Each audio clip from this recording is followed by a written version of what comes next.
শ্রীভূমি জেলার রামকৃষ্ণনগর বিধানসভা এলাকার গামারিয়া জিপির ৮ নম্বর ওয়ার্ডের লাইরবন্দে দীর্ঘদিনের পানীয় জল সংকট নিয়ে ক্ষোভে ফুঁসছেন বাসিন্দারা। অভিযোগ, স্বাধীনতার ৭৮ বছর পরও প্রায় এলাকার ২০০টি পরিবার বিশুদ্ধ পানীয় জল থেকে বঞ্চিত।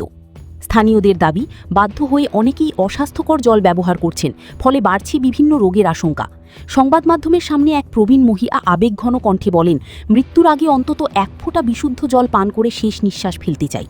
বাসিন্দাদের অভিযোগ, এক বালতি বিশুদ্ধ জলের জন্য আজও ১ থেকে ১.৫ কিলোমিটার পথ পাড়ি দিতে হয়। এমন পরিস্থিতিতে সরকারের সবকা সাথ সবকা বিকাশ ও হরঘর নল হরঘর জল প্রকল্পের বাস্তবায়ন নিয়ে প্রশ্ন তুলছেন এলাকাবাসী। ভানুচন্দ্রের রিপোর্ট, আসাম প্রাইম নেটওয়ার্ক। চেষ্টা করো আমরা লাগি রেওয়া আর কতদিন বাঁচি মুই ফসা জল খাইয়া দোকান দিন বলা জল খাইয়া মরি রুগাও ইয়া আসছি ইটা জল খাইয়া খাইয়া। আপনার নাম কি? আমার নাম শ্রীলভ। বাড়ি কই?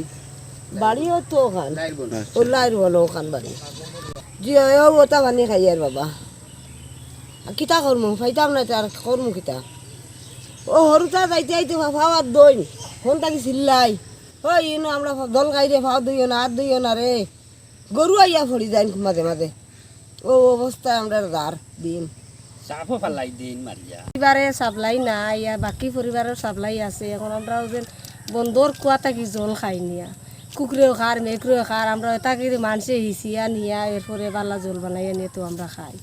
কয়েকবার আমরা এখানে আইয়া তারা কাগজপত্র লেখাপত্র করিয়া তারা নিছে নিয়েও তখন আমরা সাপ্লাই দেয় না। কেমন দিন থাকে এই সমস্যা? আমরও থেকেও আমরা ৮ নম্বর ওয়ার্ডও আমরা এই সাইডে কয়েক পরিবারের ৩০০-৩৫০ পরিবারে আমরা জল নাই, সুবিধা নাই।